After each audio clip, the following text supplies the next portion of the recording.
The Flame Eternal by Sylvia Feketekuty.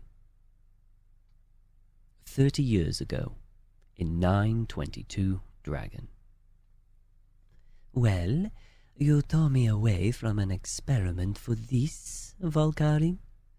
The shorter necromancer caught a hissing monster of bone and dried gristle in a skein of light. A twist of her hand, and it was ripped apart.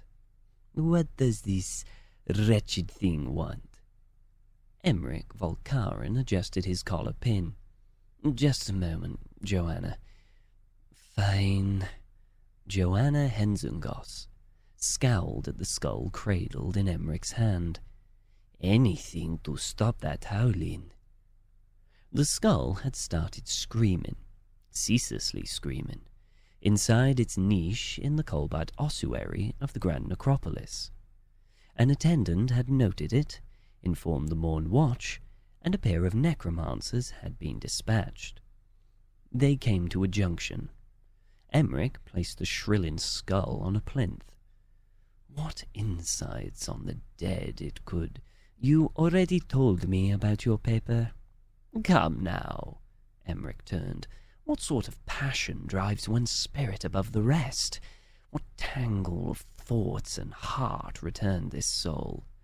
Mawkish drivel. You must admit it's an interesting variation on possession. The skull's shrieks bounced through the corridor. It's only some petty spirit too weak to become a demon. Joanna ducked under a collapsed lintel. Statues of corpses lined the passage. A flick of her hand, and a green bolt of light smashed into a lanky shape lurking at the end. The demon twisted up, wreathed in smoke, as another volley hit. It gnashed its teeth and collapsed into itself. There, it should be safe for your corpse whispering. Emmerich closed his eyes. Whispers came, and when he spoke, the air vibrated. By breath and shadow, by endless night, tell us what haunts you.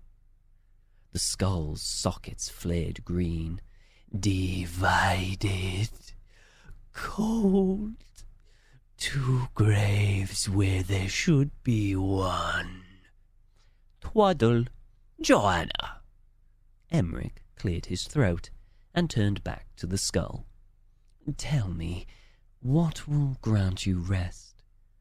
To take this one to sunken black walls by silver flames.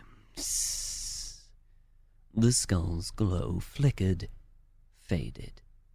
It resumed its ear-splitting shrieks. You possess a grand talent, Valkyrie. Joanna gave the smallest inclination of her head.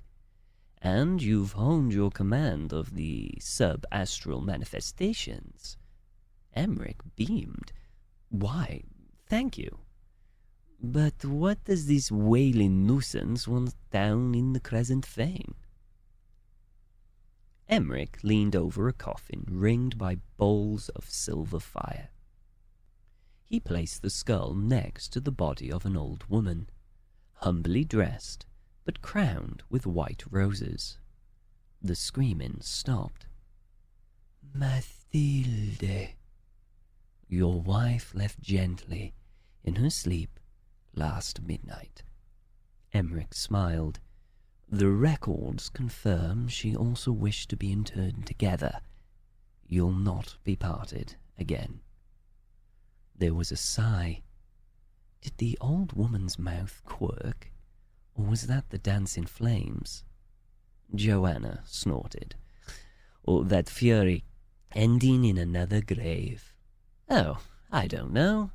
Emmerich ran a hand along the coffin's snowy marble. It would be rather fine to possess such an enduring affection. Besides, you did see this through. Someone had to ensure you weren't beheaded while chattering with the dead. I am grateful for enduring friendships as well. Bah! They made their way back up the grand necropolis in companionable silence.